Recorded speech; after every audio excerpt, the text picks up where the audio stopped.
In 2010, I started my first comic, Hipster Picnic.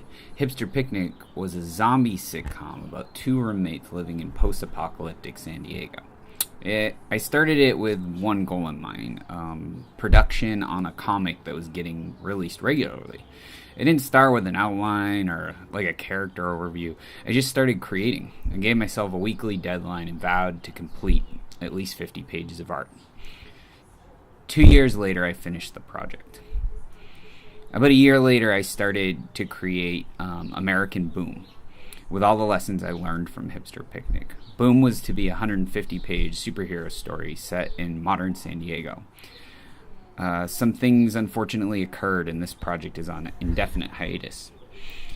I don't feel bad about these two projects, even with their kind of not feeling as complete as I would like them to. But they definitely were lacking in the planning and production of both.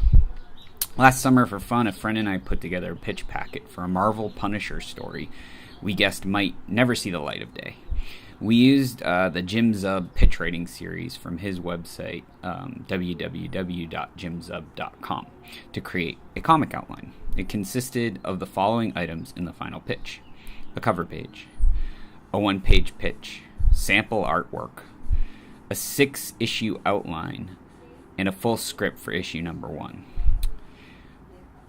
This turned out to be an incredibly helpful process to go through because it helped me understand what was missing from the processes for Hipster Picnic and American Boom.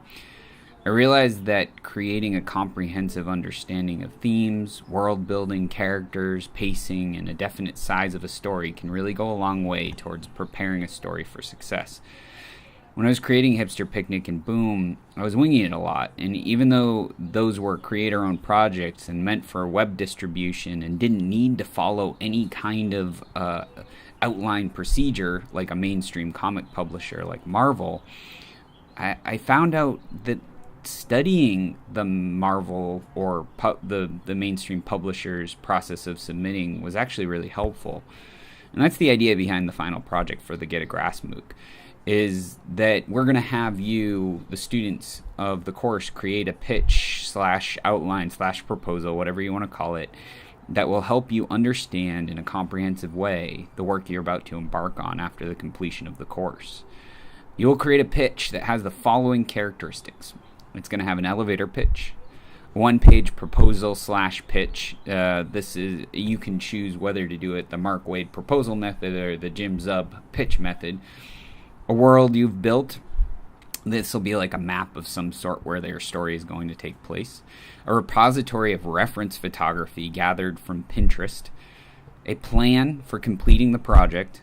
And a final presentation that has you describing in a 5-minute YouTube video all of the above material in a way that you would pitch it to a publisher or an investor at a convention or in a board meeting. Or it could just be the way that you're describing it for your potential Kickstarter campaign to get the whole thing funded. This is all important because it allows you to understand a lot more of what you're about to embark on.